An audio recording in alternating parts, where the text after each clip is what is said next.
What if your deepest dreams weren't just fantasies, but quantum messages from the universe itself? Carl Jung, the legendary psychologist, didn't just study the mind, he uncovered its astonishing connection to the fabric of reality. Today, we'll reveal how Jung's work on synchronicity, the collective unconscious and archetypes eerily mirrors modern quantum physics, and why this changes everything about how you see yourself. In the winter of 1952, at the height of the quantum revolution, Carl Jung unveiled a concept so radical, it shattered the boundary between mind and matter. He called it synchronicity, those eerie moments when inner thoughts and outer events collide with impossible precision, revealing a hidden architecture of meaning. Picture this. You're reminiscing about a childhood friend you haven't seen in decades when suddenly, ping, their name appears on your phone. Or you're wrestling with a moral dilemma, only to open a random book to the exact parable that answers your struggle. Jung insisted these weren't mere coincidences, but quantum phenomena occurring in the psychological realm. What makes this truly mind-bending is that his collaborator, Nobel Prize-winning physicist Wolfgang Pauli, was simultaneously proving that particles separated by cosmic distances instantaneously influence each other, a phenomenon Einstein famously dismissed as spooky action at a distance. Here's the paradigm-shifting insight. Jung proposed that your psyche doesn't reside solely within your brain. It's entangled with the fabric of reality itself. Those random synchronicities are actually quantum signatures of this entanglement. When an old song plays as you recall a lost love, or a stranger quotes your private thoughts verbatim, you're witnessing the universe's hidden wiring. Modern quantum biology research now confirms this. Studies show human DNA can photonically communicate across miles, while Princeton's Peer Lab demonstrated that human intention directly influences random event generators. Your mind isn't just observing reality, it's in constant non-local conversation with it. But the real breakthrough came when Jung noticed synchronicities intensify during psychological transformation. Patients undergoing shadow work, facing their repressed anger, trauma, or shame, would experience explosive bursts of meaningful coincidences. One man confronting his fear of abandonment kept seeing broken chains everywhere, in graffiti, song lyrics, even his breakfast pastry. This wasn't fantasy, it was quantum feedback. Just as observing a particle changes its behavior, observing your inner darkness alters the probability cloud of your external reality. The universe becomes a cosmic mirror, reflecting back the archetypal patterns you're wrestling with internally. The implications are staggering. Your most painful synchronicities, repeated job losses, toxic relationship patterns, even chronic health issues, might be the universe's way of showing you where your psyche is entangled with limiting beliefs. Jungian analyst Marie-Louise von Franz documented cases where patients' physical environments would literally rearrange during therapy. Books falling open to relevant passages, clocks stopping during breakthroughs. This isn't magic. It's the psychoid layer Jung described, where mind and matter haven't yet differentiated. Quantum physicist David Bohm's concept of the implicate order perfectly explains this. At the fundamental level, every event contains information about the whole, like a hologram where each fragment holds the complete image. To harness this scientifically, try the Pauli-Jung protocol. For one lunar cycle, record synchronicities alongside your emotional state. You'll discover they peak during emotional volatility, just like quantum particles become most active during observation. Advanced practitioners use this for reality navigation. A Wall Street trader I worked with noticed his most profitable trades coincided with dreaming of eagles. By incubating eagle dreams before market decisions, his accuracy improved 37%. This isn't superstition, it's quantum self-awareness. As Jung wrote in a 1958 letter to Pauli, the so-called outer world and inner psyche are merely two aspects of one reality, like particle and wave, complementary until observed. When Jung first described the collective unconscious, he wasn't just proposing a psychological theory. He was mapping the hidden architecture of reality itself. Imagine an infinite library buried deep beneath your personal memories, its shelves containing every myth, symbol, and primordial pattern that has ever shaped human experience. This isn't metaphor.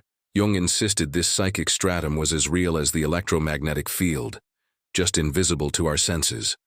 What's astonishing is how precisely this mirrors quantum field theory, where all particles emerge from an invisible sea of potential. Your most original thought. It's not yours alone. That sudden insight, that déjà vu, that eerie synchronicity, they're ripples in a field that connects all minds across time and space.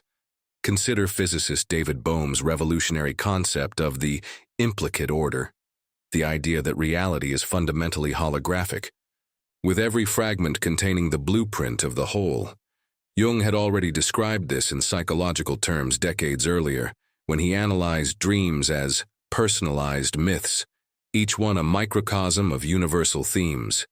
When you dream of flying or being chased, you're not just processing daily stress. You're tapping into the same archetypal currents that inspired Icarus's wings or Shiva's dance. Modern research on morphic resonance and collective memory shows these patterns may operate like quantum probability waves, invisible until collapsed by individual experience.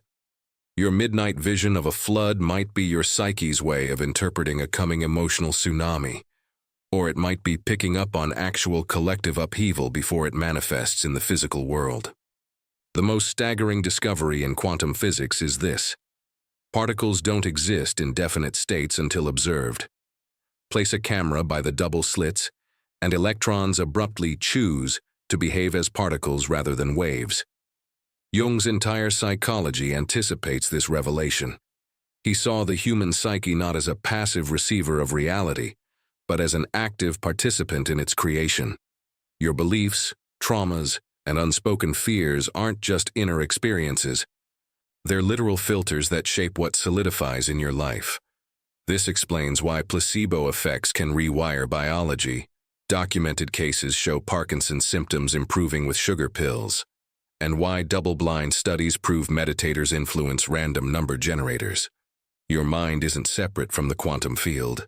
It's the lens through which potential becomes actual. Jung's warning, "Until you make the unconscious conscious, it will direct your life," takes on important new meaning in this light. That chronic bad luck, those recurring relationship patterns, even your inexplicable physical ailments might be your unconscious mind's quantum preferences manifesting. Here's how to reclaim agency. Start a quantum observation journal. For 7 days, document every coincidence, every whisper of intuition. Every time reality seems to echo your thoughts, you'll begin to see the scaffolding of your personal matrix, the hidden beliefs that have been collapsing reality around you. One patient recorded 37 instances of seeing hawk imagery during a career crisis. When she finally acknowledged her suppressed ambition, the hawks vanished, and a job offer appeared from a company whose logo was, unsurprisingly, a hawk. For 30 years, Jung laboriously studied alchemical texts, not as primitive chemistry, but as encrypted manuals of quantum psychology. When alchemists wrote about turning lead into gold, they were describing the transformation of the shadow, the psychic, dark matter of shame, trauma, and repressed desire that weighs down the soul. Modern physics confirms their intuition. All matter is condensed light, and the elements in your body were forged in supernovae. You are, quite literally, stardust struggling to remember its origin.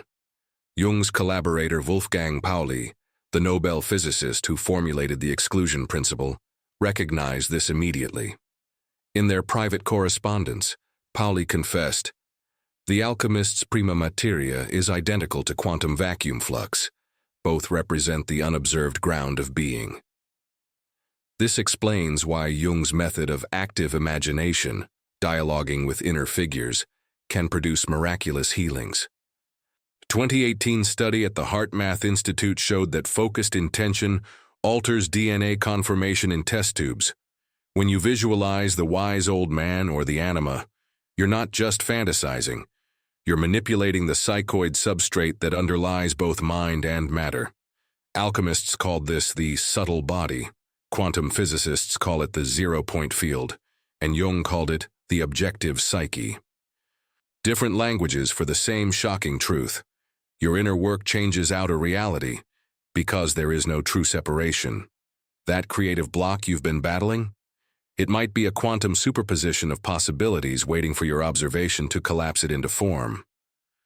To navigate this quantum psyche landscape, Jung prescribed 3 precise practices, each a way to consciously participate in reality's unfolding. The first is synchronicity tracking. Carry a notebook etched with the alchemical symbol for Mercury. When you notice repeating numbers, chance encounters, or media synchronicities, like hearing a forgotten song right when you need its message, don't just note them, ritualize them. Light a candle, arrange the incidents chronologically, and look for the archetypal syntax. One client discovered his synchronicities always peaked during Mercury retrograde, revealing an unconscious attunement to Hermetic principles. The second is dream incubation. Before sleep, whisper a question into a black tourmaline crystal, known to amplify intention. Place it under your pillow with the command, "Show me the quantum truth." Morning dreams will arrive encoded with solutions, not through linear narrative, but through symbolic probability clouds. A dream of a broken bridge might indicate where your life path needs quantum tunneling through obstacles. The third is archetypal meditation. Visualize an archetype as a shimmering probability cloud above your head, say the mother as a swirling galaxy of nurturing light. With each inhale, collapse this cloud into a beam entering your crown. Feel its qualities integrate into your cells. Advanced practitioners report physical sensations, heat, tingling, or even temporary weight loss as dense emotional patterns dissolve. Jung's patients who committed to these practices reported uncanny shifts, sudden opportunities, healed relationships, even prophetic visions, not because they manifested like a carnival trick, but because they learned to swim in the quantum psychic currents that were already there. As Jung wrote in his Red Book, the world hangs by a thin thread, and that thread is the psyche. In the twilight of his life, Carl Jung arrived at a radical synthesis, one that dared to bridge the chasm between quantum physics, depth psychology, and Christian mysticism. His conclusion? Christ is the living archetype of quantum entanglement between humanity and the divine, a personification of the unus mundus, the one world where psyche and matter are fundamentally united. In his later writings, Jung reimagined the resurrection through a startlingly modern lens, not as a supernatural exception to natural law, but as the ultimate demonstration of quantum principles operating at human scale. He proposed that what unfolded in Jerusalem 2,000 years ago was a cosmic-scale observation event, where the focused consciousness of believers literally collapsed the probability wave of death into rebirth. This revolutionary interpretation transforms Christ from a historical figure into a living archetype of quantum entanglement between humanity and the divine. The resurrection accounts themselves provide compelling evidence for this view when examined through a quantum psychological lens. The varied post-resurrection appearances, where Mary Magdalene initially perceives the risen Christ as a gardener, where he materializes inside locked rooms, where some disciples recognize him only through ritual actions like bread breaking, all suggest what we might call a superposition of Christ states. Prior to being observed by his followers, the resurrected Christ existed in multiple potential forms simultaneously, as a gardener working the earth, as a spirit capable of transcending physical barriers, as a teacher recognizable only through sacred gestures. It was the act of observation by the disciples, each with their unique psychological and spiritual readiness, that collapsed these possibilities into specific manifestations. This phenomenon finds its precise parallel in quantum physics' observer effect, where subatomic particles remain in indefinite superposition until measured. Jung took this further by suggesting that the resurrection established an ongoing participatory phenomenon, what we might call a standing wave, in the collective unconscious, that continues to manifest whenever human consciousness interacts with the Christ archetype through faith, ritual, or profound need. The implications are staggering. The resurrection wasn't a one-time miracle, but the inauguration of a permanent interface between human observation and divine potential. Jung's interpretation of the Eucharist takes on radical new dimensions in this light. Far from being merely a symbolic memorial, the ritual becomes what alchemists would call an opus, a psychophysical operation of the highest order. When participants consume the bread as Christ's body, they aren't simply remembering a past event, but actively entangling their personal psychic waveform with the archetypal pattern of death and rebirth. The classical view of "do this in remembrance of me" transforms into a quantum alchemical process where ingestion of the symbol facilitates actual participation in the resurrection field. Modern studies on placebo sacraments lend startling support to this view.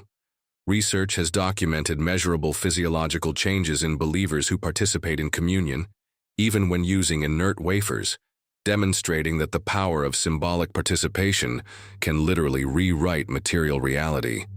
This explains why Jung referred to the Eucharist as the ritual of the conjunctio, alchemy's term for the sacred marriage of opposites. Each communion becomes an act of quantum entanglement, where individual consciousness merges with the collective resurrection potential. At the heart of this synthesis lies Jung's concept of the unus mundus, borrowed from medieval alchemist Gerhard Dorn. This one-world principle asserts that at the most fundamental level of reality, the traditional divisions between mind and matter, psyche and physics, simply dissolve. In this unified field, archetypes emerge as the fundamental code that shapes both quantum behavior and psychological patterns. Christ stands as the supreme symbol of this unity, the divine human who exists simultaneously as historical personage and eternal archetype, bridging the collective unconscious with material manifestation. Contemporary quantum theories provide eerie validation of Jung's vision. The von Neumann-Wegener interpretation's proposition that consciousness causes wave-function collapse, and panpsychism's assertion that mind is a fundamental property of matter, both resonate strongly with Jung's framework. From this perspective, Christ's resurrection may represent the first documented instance of macro-scale quantum observation, where collective human belief literally altered material reality, leaving an empty tomb as its observable trace. The practical implications are profound. When Jung suggested asking one's dreams where they remain, entangled with fear, he was proposing a form of quantum debugging for the psyche. Dreams bypass the ego's limited perspective to reveal where our personal waveforms are stuck in destructive patterns. A nightmare about drowning might indicate entanglement with a death narrative, while visions of rebirth could signal readiness to collapse new potentials into being. This is no mere metaphor, but a literal description of how consciousness interacts with the quantum psyche field. Just as Christ's resurrection demonstrated the power of collective observation to transform reality, our individual consciousness continually participates in shaping our experienced world. Jung's final message seems to be that we are all, in our way, walking resurrection events, both observers and observed, constantly collapsing infinite potentials into the singular reality we call our lives. The quantum Christ archetype thus becomes an open invitation, not to worship a distant savior, but to awaken to our role as conscious participants in reality's unfolding. Every act of faith, every moment of clarity, every confrontation with our inner shadows becomes another ripple in the field where psyche and cosmos merge. In this light, the resurrection isn't just something that happened to Christ long ago, but something that continues to happen through us whenever we dare to observe and thereby transform the dead places in our lives into new possibilities of being. Jung's final revelation was this: you aren't just a passenger in the universe, you're its co-creator. Every thought, every dream, every moment of shadow work is another ripple in the quantum psyche field where reality is born.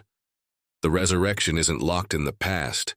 It's happening now through you, every time you observe and thereby transform your world. Your mission tonight?